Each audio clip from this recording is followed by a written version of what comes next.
এবং security gate, যেটা দীর্ঘদিন দাবি, অনাবাসিক শিক্ষার্থীরা যেন হলে ঢুকতে পারে। অনাবাসিক বলতে যে হলের যারা শিক্ষার্থীরা আছে অথবা হলের শিক্ষার্থী আমাদের মধ্যে অনেক ক্ষেত্রে বিব্রতকর অবস্থা করতে হয়। তাদের হলে ঢোকার ক্ষেত্রে তাদের ফেস দেখা, এখানে স্টাফরা থাকে, বিভিন্ন ধরনের স্টাফরা বিভিন্ন সময় তারা এমন আচরণ করে যেটা আমাদের শিক্ষার্থীদের সাথে যায় না। বিভিন্ন সময় আমাদের কাছে অভিযোগ আসে। তো সেই জটিলতা কাটানোর জন্য আমরা হলগুলোতে সিকিউরিটি গেট ব্যবস্থা করেছি এবং স্পন্সর নিয়ে এসেছি, কিন্তু এখন পর্যন্ত সেই সিকিউরিটি গেট আমরা স্থাপন করতে পারি না। তা আমরা আশা করবো প্রশাসন আমাদেরকে সহায়তা করবে, আমরা সেই সিকিউরিটি গেট স্থাপন করবো এবং এর মাধ্যমে শিক্ষার্থীদের কাছে কার্ড থাকবে অথবা ফেস রিকগনিশন অথবা ফিঙ্গারপ্রিন্ট, এর মাধ্যমে শিক্ষার্থীরা হলে যেতে পারবে, হল থেকে বের হতে পারবে এবং প্রত্যেকটা জিনিসের ডেটাবেস থাকবে। তো আমরা আশা করছি সে জায়গায় প্রশাসন আমাদের সার্বিকভাবে সহায়তা করবে। এবং আমাদের বিশ্ববিদ্যালয়ে এখন সবচেয়ে বড় সংকট হচ্ছে আবাসন সংকট। এই আবাসন সংকট আমরা একদিনে দূর করতে পারবো না। এই আবাসন সংকট দূর করার জন্য আমাদের হল নির্মাণ করতে হবে। তো সেই হল নির্মাণ করার জন্য আপনারা জানেন চাইনা থেকে তারা একটা হল করে দিবে আমাদের ছাত্রীবন্ধের জন্য 1500 শিক্ষার্থী থাকতে পারে এমন।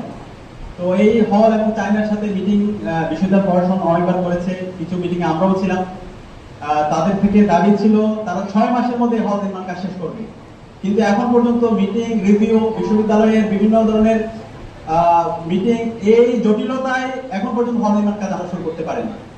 আমরা আশা করব বিশ্ববিদ্যালয় প্রশাসন এই জটিলতাগুলো কমিয়ে দ্রুত সময়ের মধ্যে এই হল নির্মাণ কাজে সহায়তা করবে এবং এই আবাসন সংকট দূর করার জন্য তারা দ্রুত গতিতে কাজ করবে।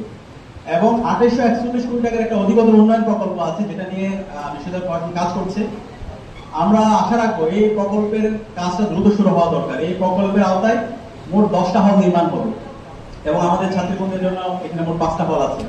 এই হলগুলো নির্মাণ হলে বিশ্ববিদ্যালয়ের আবাসন সংকট থাকবে না, কিন্তু এই হল নির্মাণগুলোর কাজ আমাদের সামগ্রিকভাবে মনে হচ্ছে ধীরগতির মধ্যে দিয়ে যাচ্ছে।